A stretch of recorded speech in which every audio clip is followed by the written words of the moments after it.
ముందుగా బ్రహ్మర్షి పితామహ పత్రిజీకి వందనాలు తెలియచేసుకుంటూ మరి పాల్గొన్న మీ అందరికీ ధన్యవాదాలండి.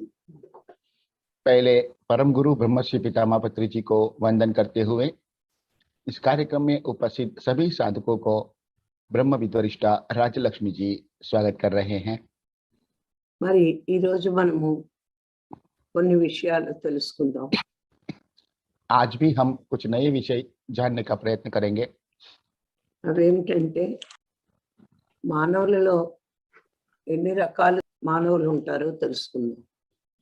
मानवों में कितने प्रकार मानव रहते हैं उसके बारे में आज जानकारी प्राप्त करेंगे। ఎవరెవరు ఎలా ప్రవర్తిస్తారో తెలుసుకుందాం. कौन किस तरह का व्यवहार करते हैं उसके बारे में जानकारी प्राप्त करेंगे। మరి ఇవన్నీ తెలుసుకుంటేనే మనము వీళ్ళు ఎందుకు ధ్యానం చెయ్యరు అన్నది అర్థమవుతుంది. इन सब के बारे में इस विषय में जब हम जानकारी प्राप्त नहीं करेंगे तब तक ये क्यों ध्यान नहीं करते हैं वो समझ में नहीं आएगा। చాలా మందికి తాము ధ్యానంలోకి వచ్చాక बहुत से लोग ध्यान में आने के बाद అందరూ ధ్యానం చెయ్యాలి అనుకుంటారు. सभी लोग ध्यान करना है ऐसा सोचते हैं, చెయ్యకపోతే చాలా బాధపడతారు. ना करने पर बहुत ही दुखी भी हो जाते हैं। అంటే వాళ్ళు ఎందుకు చెయ్యలేరు అంటే वे क्यों नहीं कर पाते हैं, వాళ్ళ గత జన్మ సంస్కారం उनका पिछले जन्म का संस्कार మరి మంచిది కానప్పుడు सही नहीं होने पर ఈ జన్మలో వెంటనే इस जन्म में तुरंत ही ధ్యానం చెయ్యలేరు. ध्यान नहीं कर पाते हैं। గత జన్మలో पिछले जन्म में ఎంతో పుణ్యం ఉంటే కానీ बहुत पुण्य अर्जित करते हैं तभी ఈ జన్మలో इस जन्म में ధ్యానం చెయ్యగలరు. ध्यान कर पाएंगे। మరి తెలుసుకుంటే या जानने पर ही మనము దేనికి బాధపడకుండా हम किसी से भी चिंता किए बिना ప్రతి వాళ్ళకి చెప్తాం కానీ सभी लोगों को बताते हैं, लेकिन చెయ్యలేదని బాధపడం.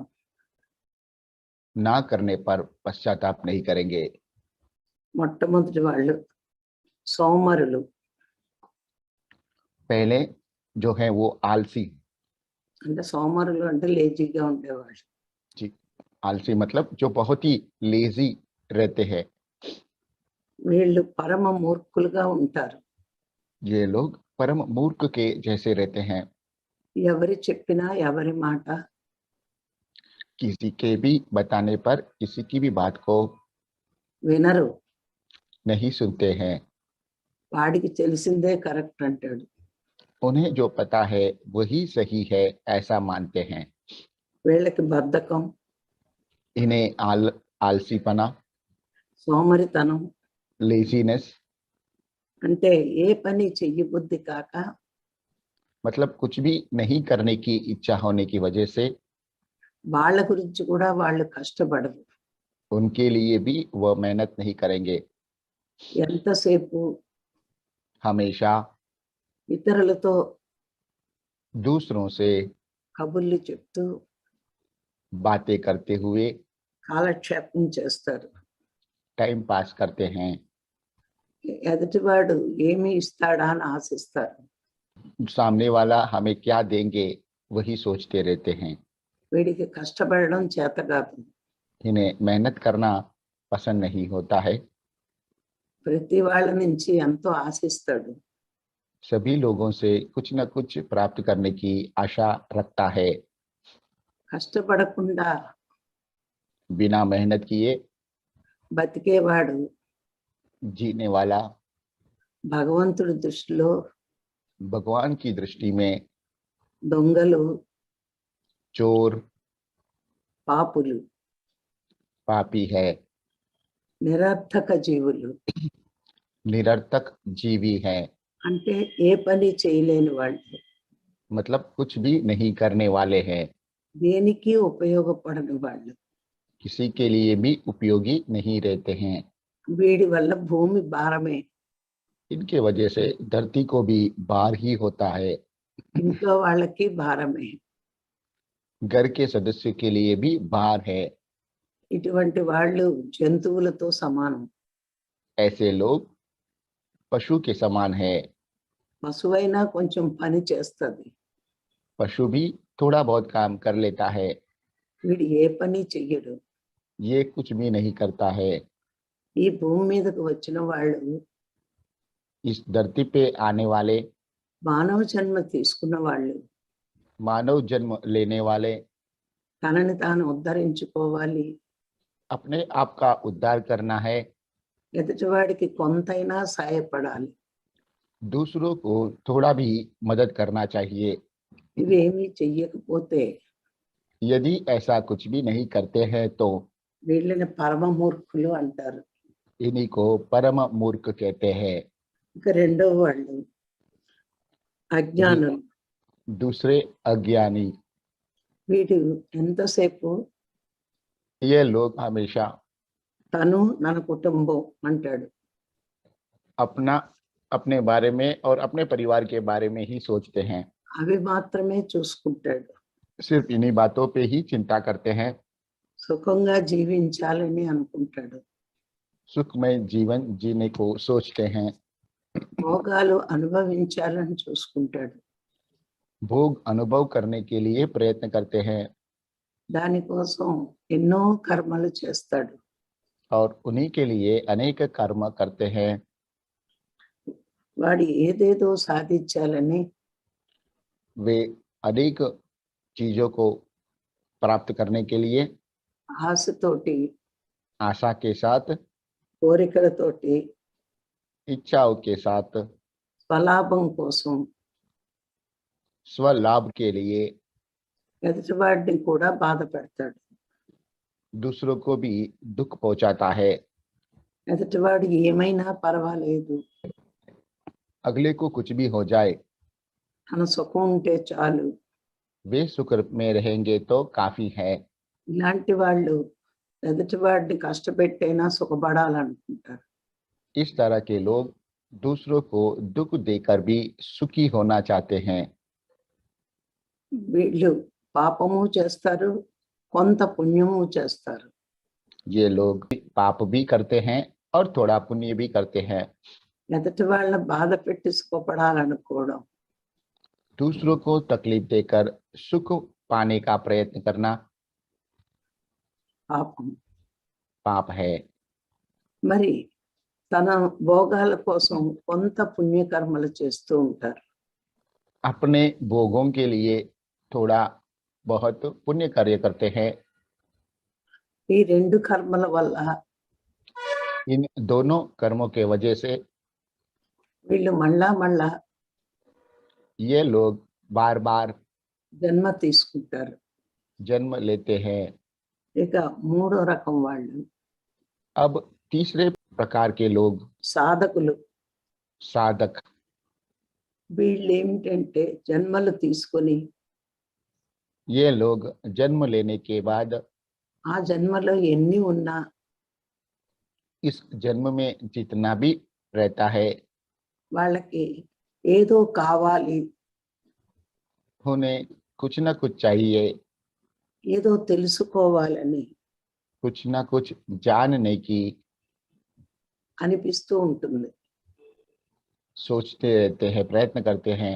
ఈ జన్మ ఎందుకు, यह जन्म क्यों है, ఎందుకు నేను భూమి మీదకి వచ్చాను, मैं इस धरती पर क्यों आया हूँ, ఏం చేయడానికి వచ్చాను, क्या करने के लिए आया हूँ। ఎప్పుడు ఈ ఆలోచన ఉంటుంది. हमेशा यही विचारों में रहते हैं। ఈ ఆలోచన వచ్చినప్పుడే यह विचार आता है तभी వాళ్ళకి సాధన అందుతుంది. तभी उन्हें साधना मिलता है। వాళ్ళు గురువుల ద్వారా అవ్వచ్చు, ये गुरुओं के द्वारा भी हो सकता है, స్నేహితుల ద్వారా అవ్వచ్చు, दोस्तों के द्वारा हो सकता है, మరి శాస్త్రాల ద్వారా అయినా शास्त्रों के द्वारा भी हो सकता है। ఈ సాధన గురించి తెలుసుకుంటారు. इस साधना के बारे में जानकारी प्राप्त करते हैं। ఒక పక్క సంసారం చూసుకుంటూ एक तरफ संसार को देखते हुए వాళ్ళు సాధన చేస్తారు. वे साधना करते हैं, వాళ్ళ బాధ్యతలను వదలరు.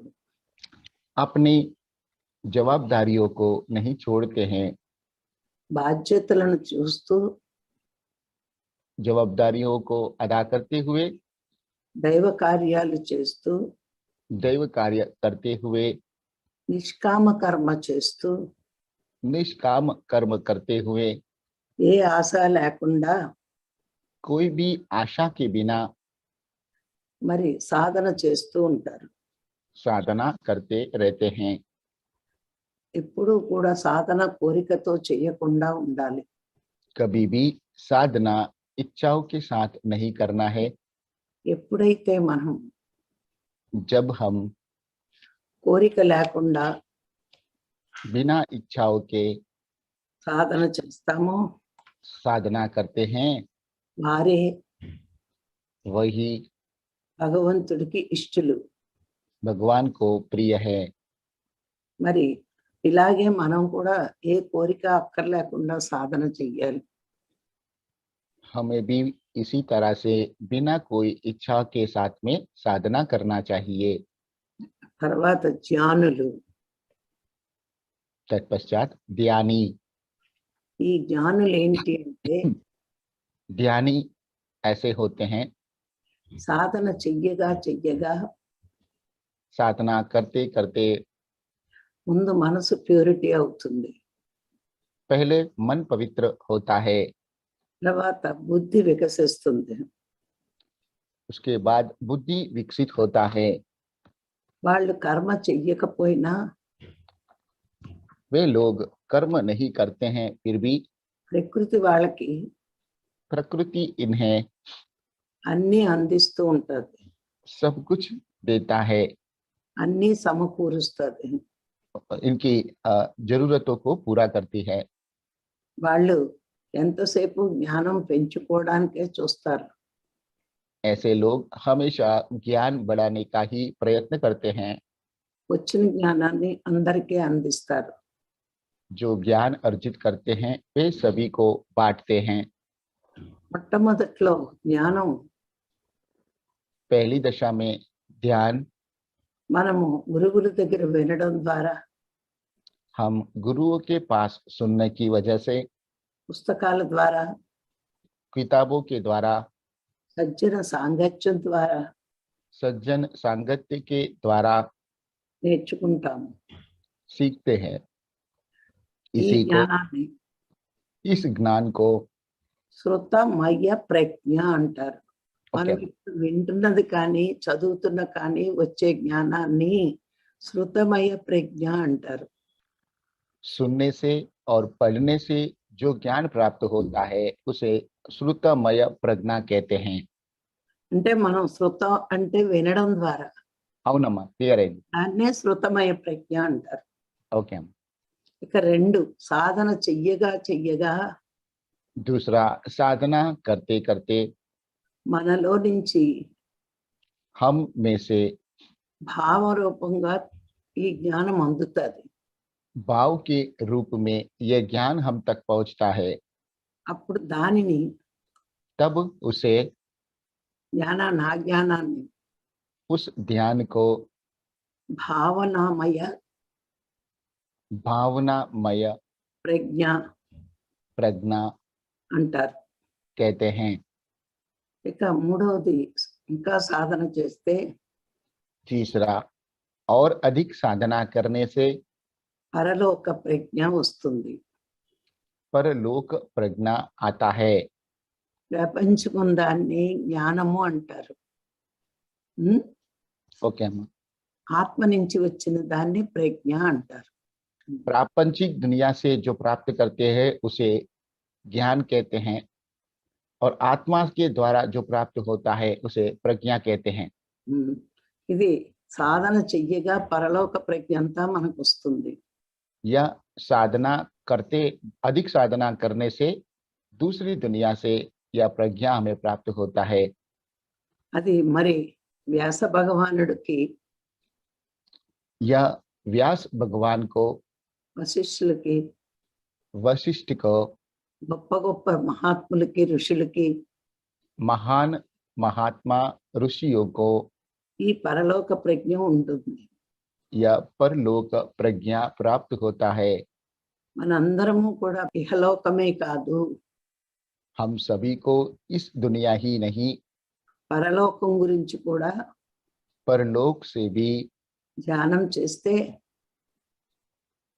ध्यान करेंगे तो తెలుసుకుంటాము, समझ पाएंगे, దర్శిస్తాము. दर्शन कर पाएंगे। వీరినే జ్ఞానులు అంటారు. इन्हीं को ध्यानी कहते हैं। ఇక తర్వాత జీవన్ముక్తులు. तत्पश्चात जीवन मुक्ति। వీరు ఎవ్వరిని ఏమి అనరు. ये लोग किसी को कभी भी कुछ भी नहीं कहते हैं। తన కళ్ళ ముందు ఏమి జరుగుతున్నా उनके नजर के समक्ष कुछ भी घटित होता है, ఎవ్వరిని కూడా तब भी किसी को भी ఏమి అనకుండా कुछ भी नहीं बोलते हुए సాక్షిగా చూస్తారు. साक्षी भाव से देखते रहते हैं। ఇది మంచి చెడు, ये सही है, ये गलत है, వీడు చెడ్డవాడు వీడు మంచివాడు, ये सही है और ये गलत है, ఇది బాగుంది ఇది బాగోలేదు ये अच्छा है और ये अच्छा नहीं है, అని పేర్లు పెట్టకుండా ऐसा नामांकित नहीं करते हुए సాక్షిగా గమనిస్తారు.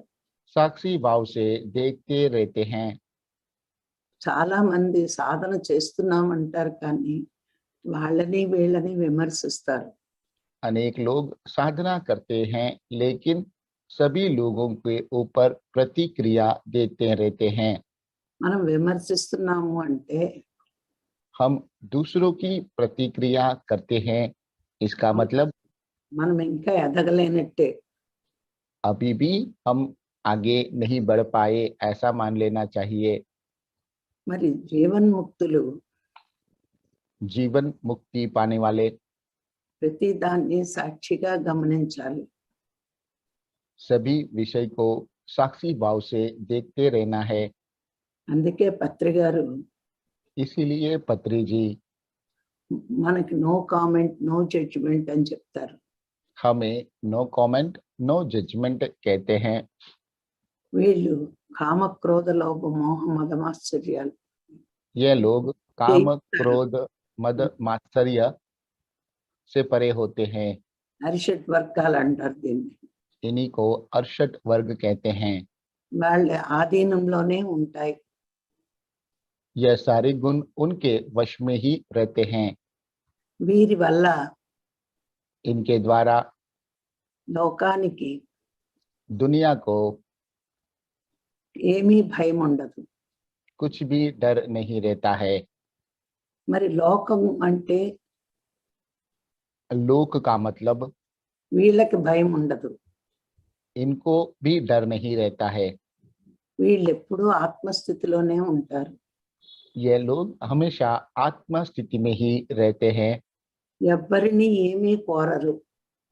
कभी भी किसी से कुछ भी नहीं मांगते हैं। తానే భగవంతుడు అని తెలుసుకున్నాక वे स्वयं ही भगवान है, ये जानने के बाद ఎవరిని ఏమీ కోరవలసిన అవసరం లేదు. किसी को भी कुछ भी मांगने की आवश्यकता नहीं रहता है। వీళ్ళు భూమి మీద ఉండగానే ये लोग धरती पे रहते हुए ही వాళ్ళు భగవంతుడిలాగా ప్రవర్తిస్తారు. वे लोग भगवान जैसा व्यवहार करते हैं। గమనించండి, భగవంతుడు ఈ సృష్టిలో भगवान इस सृष्टि में అన్ని అందరికీ ఇస్తాడు. सब कुछ सबको देते हैं। మంచివారికి ఇస్తాడు, अच्छे लोगों को भी देते हैं, చెడ్డవారికి ఇస్తాడు. बुरे लोगों को भी देते हैं।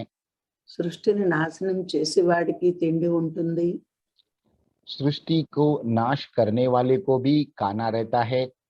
సృష్టిని రక్షించేవాడికి తిండి ఉంటుంది. सृष्टि का रक्षण करने वाले के लिए भी खाना रहता है। ఎన్ని పాపాలు చేసినా, अनेक पाप कर्म करने के बाद भी, హింస చేసినా हिंसा करने पर भी, ఏనాడు కూడా कभी भी తానుగా వద్దనడు. वे कभी भी इन्हें मना नहीं करते हैं। కానీ వాళ్ళ కర్మల ఫలితం వాళ్ళే అనుభవిస్తారు.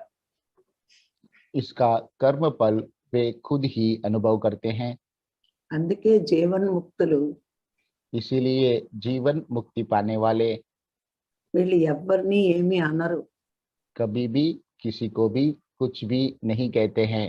వాడి కర్మ उनका कर्म వాళ్ళే అనుభవిస్తారని वे ही अनुभव करेंगे ऐसे मानकर సాక్షిగా చూస్తారు.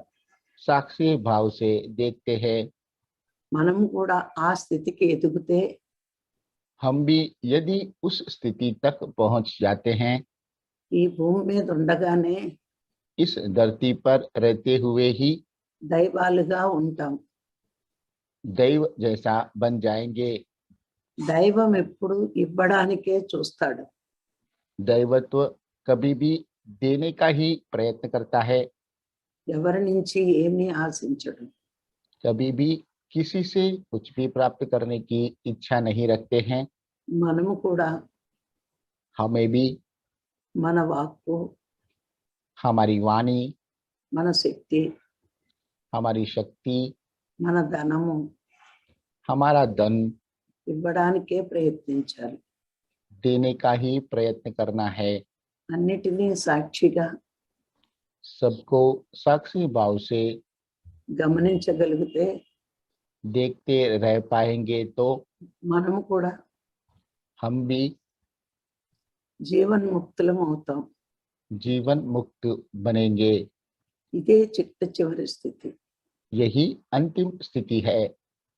మనము ఇన్ని రకాల మనుషుల గురించి हम इतने प्रकार के मनुष्य के बारे में తెలుసుకున్నాం.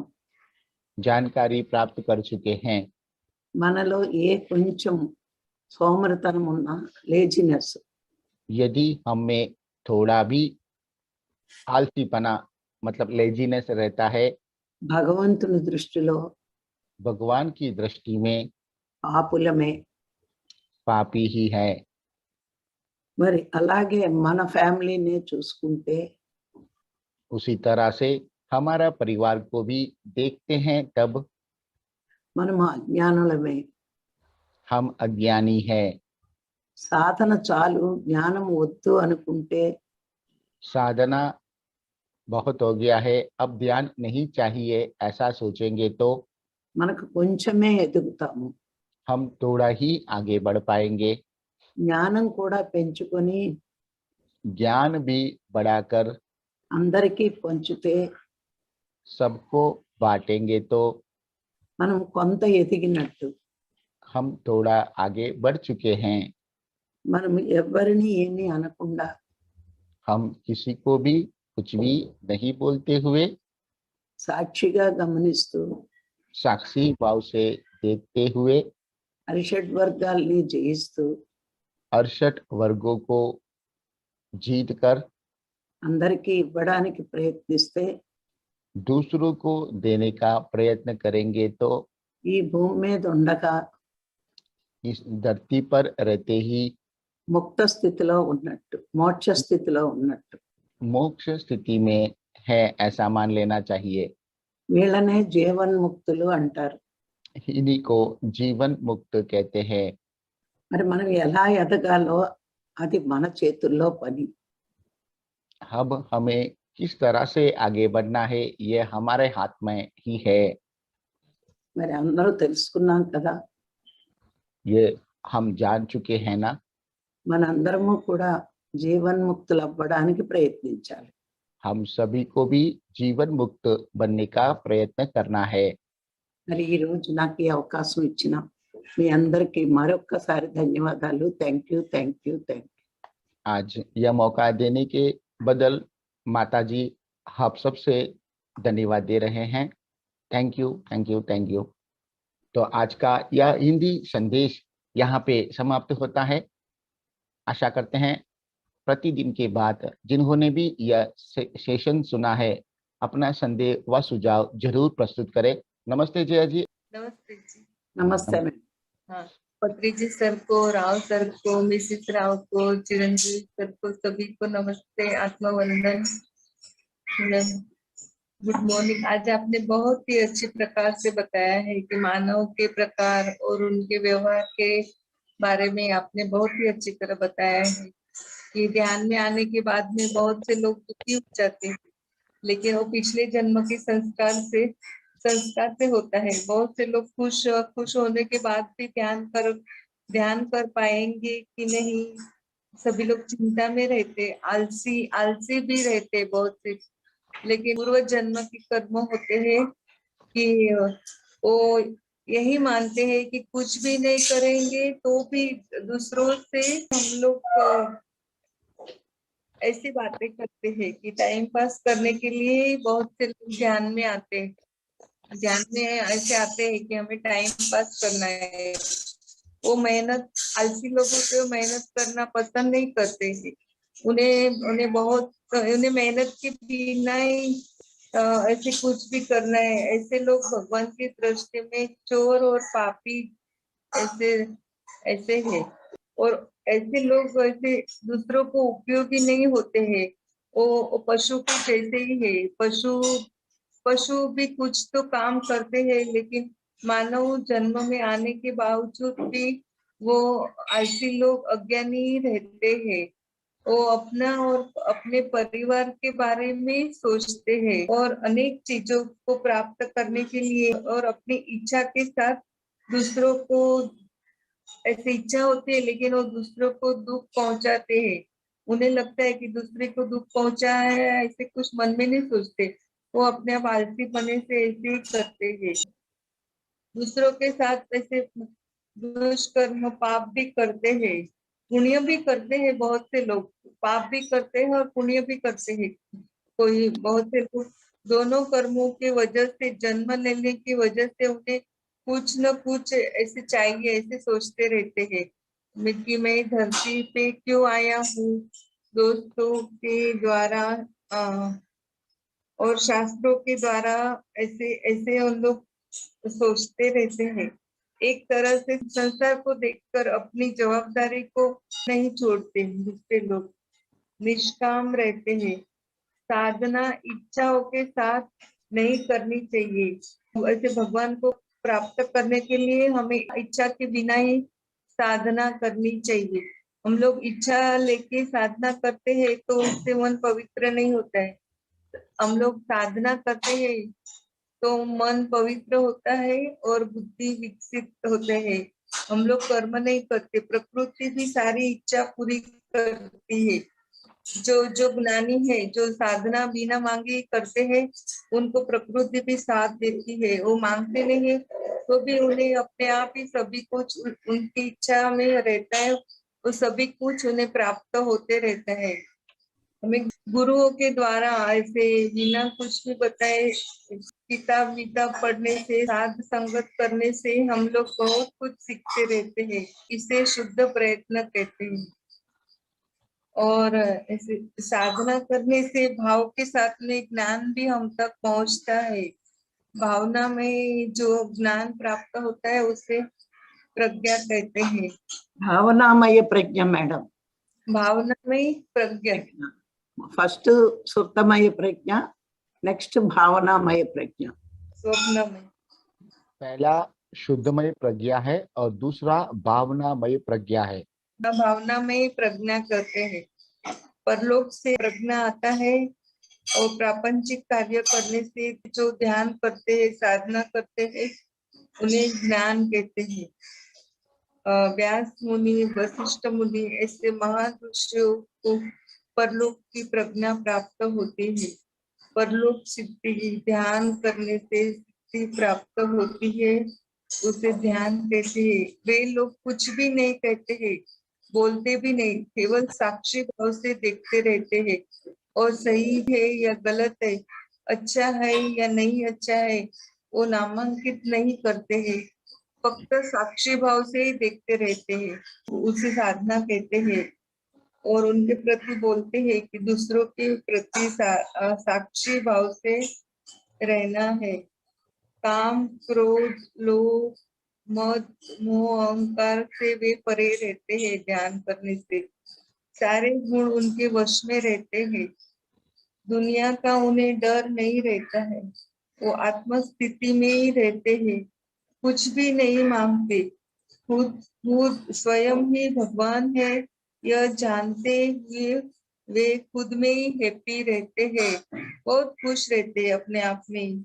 सबको देते हैं, बुरे लोग को भी देते हैं, सृष्टि के रक्षण करने वालों को, पाप करने वाले को भी वो देते रहते हैं, मना नहीं करते। कर्म फल खुद ही प्राप्त करते हैं, उनका कर्म वे ही लेंगे। ध्यान में वे मग्न रहते हैं। धरती पर रहने के बावजूद भी वे देवत्व ध्यान से प्राप्त करते हैं, किसी के लिए कुछ भी नहीं बोलते। उनकी वाणी, शक्ति, धन के साक्षी भाव से रहते हैं, वो जीवन मुक्त पाते हैं। हमें जो लेजीनेस, आलसीपना है, वो भी भगवान की दृष्टि में पाप ही है। साधना बहुत बहुत हुई है, अब ज्यादा साधना नहीं करनी है, ऐसे करना भी पाप है। हम जो भी हमें प्राप्त होता है उसे बांटना तो है, तो ही हम लोग आगे बढ़ेंगे। जैसे भी हम लोग ज्ञान प्राप्त करेंगे वैसे हमें दूसरों को भी साधना का ध्यान वैसे सिखाना है, साक्षी भाव से रहना है। दूसरे को बांटेंगे तो ही हम लोग मोक्ष पाएंगे। हमें जिस तरह से तो हम लोग आगे बढ़ने को हम लोग सोचना, ऐसे ही सोचना है तो हम लोग आगे बढ़ सकते हैं आत्मज्ञान में और साक्षी भाव में रह के। और ज्ञान बांटने से ही बढ़ता है। नमस्कार मैडम। नमस्ते। थैंक यू जया जी, बहुत ही अच्छे से आपने समराइज किया। आज का यह हिंदी सेशन को हम यहाँ पे समाप्त घोषित करते हैं। मिलते हैं कल के प्रातःकालीन निशब्द ध्यान व गुरु जी का विशेष संदेश के लिए। तब तक हम आपसे रजा लेते हैं। धन्यवाद। Thank you, thank you, thank you.